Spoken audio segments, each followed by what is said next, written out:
আলহামদুলিল্লাহ ওয়াকাফা ওয়াসসালাতু ওয়াসসালামু আলা রাসূলিহিল লাযী ইসতাফা আম্মা বাদ। আল্লাহ পাকের লাখ লাখ শুকরিয়া আদায় করছি। আজকে শাবান মাসের 14 তারিখ দিনগত রাত্রিতে মাগরিবের নামাজ সূর্য অস্তমিত হওয়ার পর থেকে ফজর পর্যন্ত এই সময়টা হইল শবে বরাত। এটা আমরা প্রত্যেকেই জানি। হাদিসে রয়েছে, ইবনে মাজার মধ্যে হাদিস, আন আলী রাদিয়াল্লাহু আনহু ক্বালা ক্বালা রাসূলুল্লাহ সাল্লাল্লাহু আলাইহি ওয়াসাল্লাম ইযা কানাত লাইলাতুন নিসফি মিন শাবান কুমু লাইলাহা সুমু ইয়ামাহা। আল্লাহ রাসূল ইরশাদ করেন, শাবানের 14 তারিখ দিনগত রাত্রিতে তোমরা আল্লাহর বন্দগিতে মশগুল থাকো, নফল বন্দগি করো ফরজ আদায়ের পর। আর যারা অতীতে ফরজ নমাজ কজা আছে, তারা কজা নামাজি আদায় করবে। এই নিয়ত করবে যে আমার জীবনের প্রথম ফরজের কজা, প্রথম জোহরের কজা, প্রথম আসরের কজা, প্রথম মাগরিবের কজা, প্রথম এশার কজা বলিয়া কজা নামাজ পড়তে আরম্ভ করবেন। কারণ কজা নামাজ রাখিয়া নফল নামাজ পড়ার কোনো মূল্য নাই। এই জন্য এই রাত্রিকে মূল্যবান রাত্রি হিসাবে আমাদের গ্রহণ করতে হবে। যেহেতু আল্লাহ রসুল নিজেই বলেছেন, শাবানের 14 তারিখ দিনগত রাত্রিতে তোমরা বন্দগি করো, অসুমু ইয়ামাহা, আর পর দিন তোমরা রোজা রাখো। কেন? ইন্নাল্লাহ তাআলা ইয়ানজিলু ফিহা লিগুরুবিশ শামসি ইলা সামাইদ দুনিয়া। কেননা এই দিন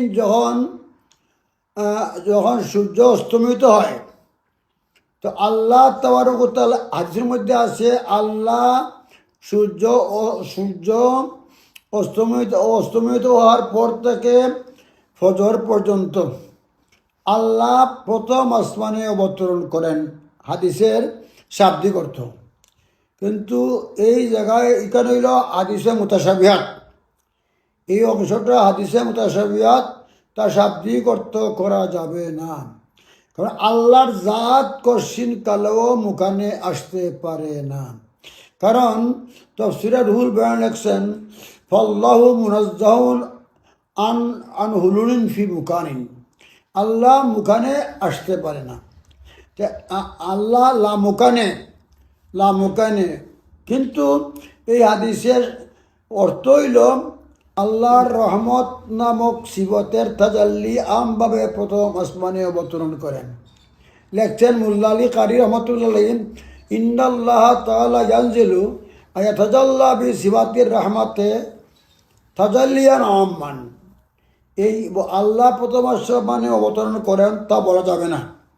কারণ আল্লাহর কোনো জিসিম নাই। আল্লাহ নিরাকার বেমিসাল সাকারে আসতে পারে না। আল্লাহ মুখানে আসতে পারে না। আল্লাহ মুখানে আছেন।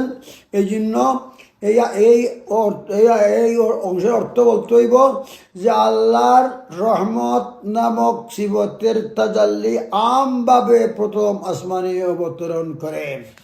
ইবনে মাজাহ শরীফের মধ্যে হাদিস রয়েছেন, আন আলী রাদিয়াল্লাহু আনহু ক্বালা ক্বালা রাসূলুল্লাহ সাল্লাল্লাহু আলাইহি ওয়াসাল্লাম ইযা কানাত লাইলাতুন নিসফি মিন শাবানা ফাকুমু লাইলাহা ওয়া সুমু ইয়ামাহা ফাইন্নাল্লাহ তাআলা ইয়ানজিলু ফিহা লিগুরুবিশ শামসি ইলা সামাইদ দুনিয়া ফায়াকুলু আলা মান মুস্তাগফিরুন ফাগফির লাহু আলা মুস্তারজিকুন ফারযুকহু আলা মুবতালিয়ুন ফাওয়া বিহি আল্লাহ কাজা কাজা হাত্তা ইয়াতলাল ফজর।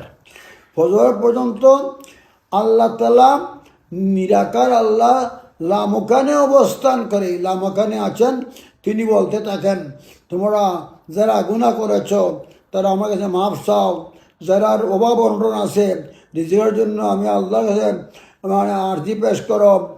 আর তোমরা যারা বিমারি আছো, বিমার সেবার জন্য তোমরা আল্লাহর দরবারে মাফ চাও, শিবা আল্লাহ দান করে দিবেন। হাতলা ইয়াতলাল ফজর পর্যন্ত এই রাত্রির মর্তবা। এখন ভিন্ন ভিন্ন হাদিসের মধ্যে অনেক কালো খিল আছে, কিন্তু শবে বরাত যে একটা মুতাবারক রাত্রি, তার মধ্যে কোনো কেউ একতলাফ নাই। এটা কি লাইলাতুল কদর না লাইলাতুল বরাতকে লাইলাতুল কদর, এর মধ্যে যে পার্থক্য সবাই কেরামদের মতানৈক্য আছে, এগুলির দিকে আমি যাচ্ছি না। আমার একটা বই লেখা আছে শবে বরাত সম্বন্ধে, সেই বই দেখলে বুঝবেন।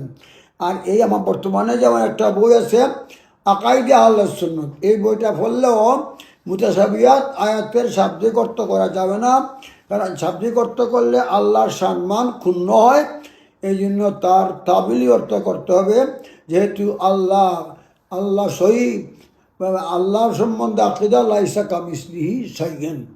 আপনারা বন্ধনী করতে থাকেন, কিন্তু একটা কথাই বললাম, যার অতীতে নমাজ কজা আছে তারা নফল না পড়িয়া কজা নমাজ আদায় করবেন। কজা নামাজও আদায় হবে, এই রাত্রির ফয়জা বরকত আল্লাহ নসিব করে দিবে। ওয়া মা আলাইনা ইল্লাল বালাগ।